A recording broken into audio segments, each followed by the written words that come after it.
네, 강프로입니다. 자, 덕산 테코피아 봅니다. 일단 덕산 테코피아가 딱 요쪽 구간에서 호재가 나왔죠. 일본의 센트럴 걸러스 쪽으로 6만 톤 규모의 전해액을 납품한다는 내용입니다. 그리고 이건 IRA 법안하고도 연관이 있습니다. 그리고 이것과 비슷한 유형의 종목이 있죠. 그게 엔캠이에요. 엔캠. 뭐 다들 들어보셨을 텐데 엔캠이 이쪽 구간에서 상당히 강한 움직임을 냈죠. 거의 뭐 올해 들어서만 상승폭이 6만 원대부터 40만 원까지 올라왔으니까 첫 번째 구간 뭐 한 35만 원 정도까지 보더라도 한 5배 정도 상승이 나왔습니다. 근데 먼저 올라갔으니까 떨어지는 거예요. 그런데 이 구간에서 이쪽에 떨어질 때 뭐가 나왔어요? 덕산테코피아도 비슷한 유형의 재료가 나왔고, 그리고 이렇게 올라가지 못하고 떨어지고 있습니다. 뭐 같이 움직여야 된다 그런 건 아닙니다. 그런 건 아니에요. 자, 결론부터 말씀드릴게요. 덕산테코피아는 저도 보유하고 있다. 그쵸? 그런다고 하더라도 엔캠만큼 갈 수는 없다. 주식시장은 상징성이라는 게 있어요. 엔캠이 먼저 이쪽에 대한 시세를 잡고 움직였고, 그쵸, 흔드는 구간이 있었기 때문에 그런 상황에서의 엔캠은 상징성을 가지고 있는 겁니다. 그리고 이쪽에서의 대장은 엔캠이 맞죠. 근데 엔캠이 이렇게 떨어진다고 하더라도 미래 가치가 정해져 있는 덕산테코피아의 주가가 엔캠이 많이 올라간 곳에서 떨어지는 이런 상황을 동일하게 맞이하지는 않는다. 그러면 호재가 나오고서도 떨어지는 상황이 왜 나왔을까요? 전환 청구권을 행사하겠다는 내용이 있어서 그렇습니다. 덕산테코피아는 덕산그룹 자체가 사업을 벌리는 과정에서 상당히 많은 자금을 조달을 한 게 사실입니다. 그러면서 시비를 여러 번 발행을 했는데 그 마지막 시비 전환 청구권이라고 보시면 됩니다. 여기서 뭐 전환 청구권 금액에 대한 부분, 뭐 전환가액이 뭐 2만 5천 원인데 뭐 지금 주가가 이 정도니까 뭐 더 떨어질 수 있는 거 아니냐, 이렇게 보시는 분들이 있을 것 같은데 이게 그냥 끝입니다. 끝이에요. 그리고 7월 10일까지 7월 10일 날에 마지막 그 전환 청구권이 된 물량이 나오면 그것에 대한 부분 이제 악재 소멸이다.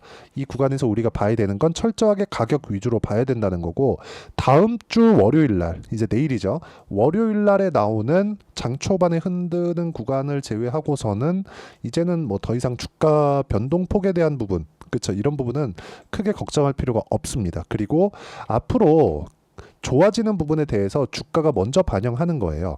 방금 전에 제가 엔캠에 대해서 보여드렸는데 엔캠의 실적을 먼저 볼게요.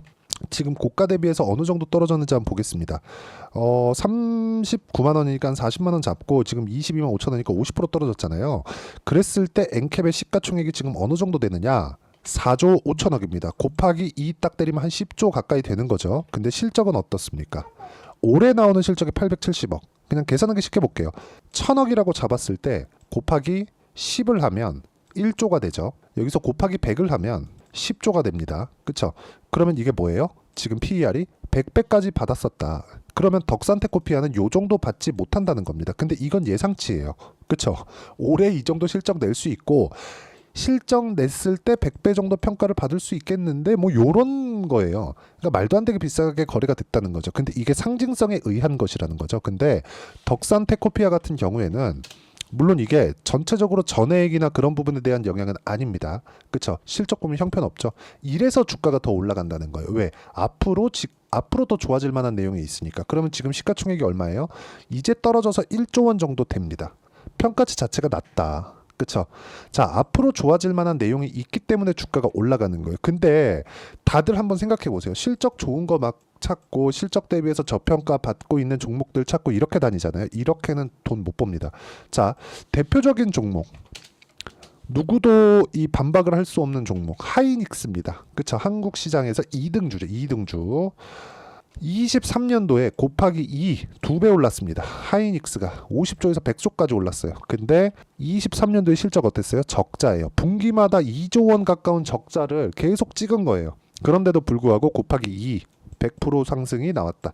주가는 실적이 좋을 때는 안 올라갑니다. 자, 23년도 실적 보시죠. 아니, 주가 보시죠. 7만 원대부터 쭉 올라가서 14만 원대까지 올라갔습니다. 그리고 나서 24만 원까지 또 올라갔죠. 왜? 앞으로 추가적으로 더 좋아질 만한 내용이 있으니까. 실적 대비하면 하이닉스는 비쌉니다. 근데 왜 더 올라요? 왜 안 빠져요? 지금 말씀드린 겁니다. 미래 가치를 반영하니까 이런 부분을 이해를 했을 때 내가 이런 정도의 수익을 낼 수 있습니다. 보세요. 1월 1일부터 6월 30일까지 570%. 이 정도의 상황을 만들기 위해선 가격 위주로 내가 매매 진행을 해야 되는 거고, 이 가격에 맞춰서 매매를 했을 때 이 정도의 상황 만들 수 있지만 그 가격을 어떻게 봐야 되는지 보세요. 일단 덕산테코피아를 이야기를 드리고 있으니까 어때요? 올라가는 구간에서만 매매를 했다. 최근에는 제가 뭐 저도 이쪽 구간에서 조금 물려 있는데 밑에 내려보면 뭐 7% 손절 7% 수익 밑에 내려면 37% 수익 어디서 나왔어요? 올라가는 구간에 싸게 사지 않았다는 거. 지금 여기서 여기를 보면 싸 보이는데 이쪽 구간에서는 올라오는 거 보고 그냥 매수를 한 겁니다. 여기서 안 사잖아요. 그쵸? 쭉 올라오는 거 보고 다 매수를 한다. 이거 말고도 뭐 태성이나 그런 종목군들 보세요. 올라가는 구간에 매매한 결과 매수, 매도 50% 이런 정도의 상황 나옵니다. 매매하는 과정에서 내가 철저하게 가격 위주로 봐야 되는 게 이런 것 때문에 그렇고 이 내용에 대한 부분은 제가 여기 소통방에서 모두 공유를 해드리고 있습니다. 소통방에서 아까 태성 보셨죠? YC 같은 경우에도 마찬가지입니다. 그래서 매매하는 과정에서 내가 철저하게 가격 위주로 보자. 긴 말 드리지 않겠습니다. 가격 외적인 다른 부분은 절대 안 보셔야 되고 내가 매매하는 과정에서 가격을 잘 모르겠다 하시는 분은 소통방에 와서 배우시면 되고요. 구독과 좋아요 눌러주시면 무료 입장 가능하고요. 상단에 있는 전화번호로 구독 또는 소통이라고 문자 보내주시면 제가 여기 소통방 입장 링크를 순차적으로 공유를 해드리도록 하겠습니다. 어떤 식으로 공략을 해야 되는지 그 내용에 대해서 제가 이야기를 드린 거고 이 내용에 맞춰서 우리가 매매를 해야 되는 부분은 딱 한 가지 가격적인 부분입니다. 자, 지금 태성이나 그런 종목인데 반도체 종목도 한번 보시죠. 아까 전에 하이닉스 말씀드렸으니까 반도체 종목도 이야기를 드려야 되죠. 어때요? 매매하는 과정에서 계속해서 올라가는 구간이라는 점을 확인할 수 있죠. 25%, 14%, 26, 22, 18% 이렇게 나옵니다. 그리고 이런 내용을 제가 소통방에서 다 공유를 하고 있습니다. 매매하는 과정에서 철저하게 가격 위주로 보셔야 되고 이 내용에 맞춰서 우리가 덕산테코피아를 보면 명확하게 구분 지어질 수 있는 게 한 가지가 딱 있죠.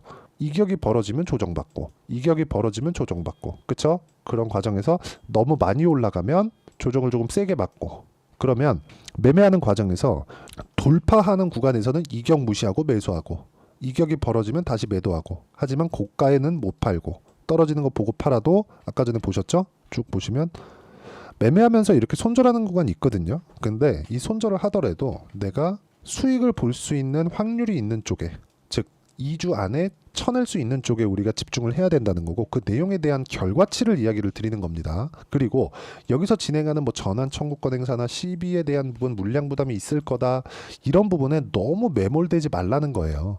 여기는 그냥 과거에 있었던 일, 만약에 과거에 있었던 일이 CB를 뭐 하루아침에 발행하고 한 3개월 지나니까 전환 청구권 행사할래 이렇게 되지 않는단 말이에요. 이거는 과거에 발행했었던 겁니다. 이런 부분에 대한 내용이 만약에 알려지지 않을 수도 없거니와 만약에 이런 부분을 감안하지 않고 이런 정도의 상승 만들어냈을까요? 2만 원도 안 되는 주가에서 6만 원대까지 올라왔는데 이런 정도의 막 3배, 4배씩 올라가는 상승 만들어낼 수 있을까요? 안 됩니다. 절대 불가능해요.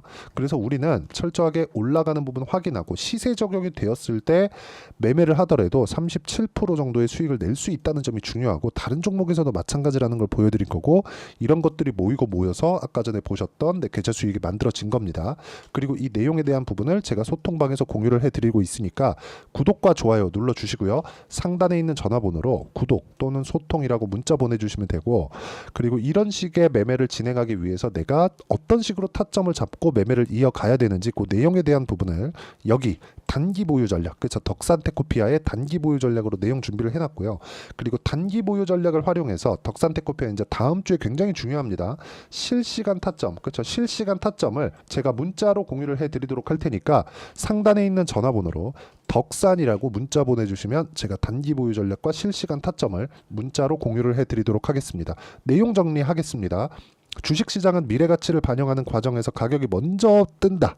그럼 올라가는 부분을 공략해야 되는 건 너무 당연한 이야기가 되고 그 부분을 내가 어떤 식으로 공략을 할지 그 내용에 대해서 제가 이야기를 해드릴 테니까 영상 끝까지 시청하시고요. 모든 분들이 성공 투자하셨으면 참 좋겠습니다. 자, 24년도가 돼도 여전히 시장은 녹록지 못합니다. 이런 상황이 벌어지는 건 어쩔 수 없습니다. 이런 상황에서도 수익이 나는 종목들의 구조는 변하지 않습니다. 즉 대시세 종목에 대한 구조는 변하지 않는다는 거고 실제 제가 소통방에서 지속적으로 이야기를 드리고 있는 내용도 대시세 종목이나 시장 주도주를 공략하는 건 철저하게 가격 분석을 하라고 이야기를 드리고 가격 분석 이후에는 이슈에 대한 파악 그리고 이슈를 파악하고 나서는 다시 내가 얼마에 매수할지 그 타점에 대한 부분을 지속적으로 언급을 하고 있습니다. 자, 근데 생각해 보세요. 시장이 굉장히 어려웠습니다. 어려운 상황에서의 어떤 종목들이 강했냐 보면 반도체와 그리고 바이오입니다. 자, 실제 여기 보면요.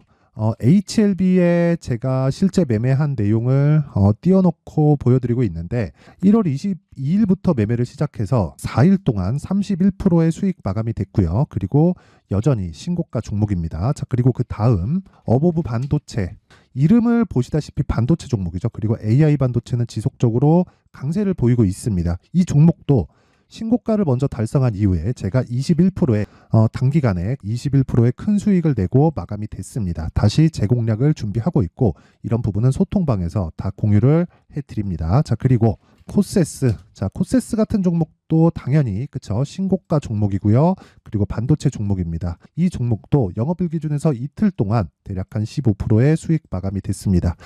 내용을 한번 보시면 어떻습니까? HLB를 포함해서 뭐 30%, 20%, 뭐 15% 이런 식의 수익이 지속적으로 발생하고 있는데 이 세 종목 모두 다 신고가 종목이고 1월 달에 시장이 약세를 보이고 있는 구간에서도 강했었던 그런 종목입니다. 특징점이 하나 있는데 그 이슈에 앞서서 가격이 먼저 반영했다는 거죠. 그렇게 제가 가격을 먼저 보고 이슈에 대해서 파악하는 이유는 결과적으로는 큰 시세를 먹기 위한 사전 준비 작업입니다. 실제로 큰 시세를 먹기 위해서 사전 준비 작업을 했을 때 여기 레인보우 로보틱스 127% 그리고 ISC 98% 그리고 한미반도체 97%의 큰 수익을 내는 상황을 만들 수 있습니다. 어떤 식으로 소통방에서 진행됐는지 그쵸, 그 상황을 제가 이야기를 드린 건데 이런 상황도요 당연히 신고가를 공략했을 때 가능한 겁니다. 자, 그러면 이번에도 마찬가지입니다. 그쵸, 정부 주도의 코리아 디스카운트 해소 방안이 2월 달에 발표를 하고요. 그리고 2월 달에 발표된 내용을 토대로 주가가 움직이는 게 아니라 이미 움직인 내용이 있죠. 실제 이 내용은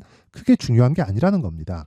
실제 움직인 내용을 보면 자, 기아차입니다. 실제로 12월 달에 신고가를 만들어 놓고 정부에서 입김을 불어 넣으니까 순식간에 기아차를 포함해서 현대차 같은 거대 기업들의 주가가 2주도 채 되지 않아서 40% 정도의 큰 시세를 냅니다. 자, 그러면 우리는 어떤 종목을 봐야 될까요? 이슈를 파악해야 되는 것도 맞지만 철저하게 가격에 맞춰서 매매를 해야 되는 게 당연히 중요합니다. 정부가 주도하는 정책 방향이 있겠죠. 그 방향에 맞춰서 우리가 종목을 찾을 필요가 있다. 자, 그럼 답이 나왔습니다. 정부가 주도하는 방향에 맞춰서 제2의 기아차를 찾는 게 지금은 중요하다. 근데 정부 정책의 방향에 맞게 가자. 그랬을 때 앞서서 제가 보여드렸었던 내용인 여기 레인보우 로보틱스 127% 그리고 ISC 98% 그리고 한미반도체 97%와 같은 수익을 낼 수 있습니다. 물론 시간에 대한 부분은 최소 2주의 시간이 필요하고요. 그리고 최장 3개월 안에 끝내야 됩니다. 자, 기아차의 시세를 보셨던 것과 같이 2월 달에 정부 정책의 방향이 결정되고요. 바로 3월 달이면 시행입니다. 자, 그러면 우리는 거기에 맞춰서 당연히 종목을 찾아야 되고 제가 제2의 기아차를 찾아놨습니다. 제가 아까 전에 소통방에서 이야기를 드렸었던 내용 다 공개를 해드렸는데 그 내용처럼 종목만 받고 싶다 하시는 분들은요. 상단에 있는 제 전화번호로 대시세, 자, 대시세라고 문자를 보내주시면 정부 정책의 방향에 맞는 종목을 모든 분들에게 무료로 공개를 해드리도록 하겠습니다. 자, 제가 원하는 건 채널 성장이 목적입니다. 자, 그래서 구독과 좋아요 꼭 좀 부탁드리고요. 모든 분들이 정부 정책에 맞는 방향으로 매매를 이어가서 큰 수익 보셨으면 좋겠습니다.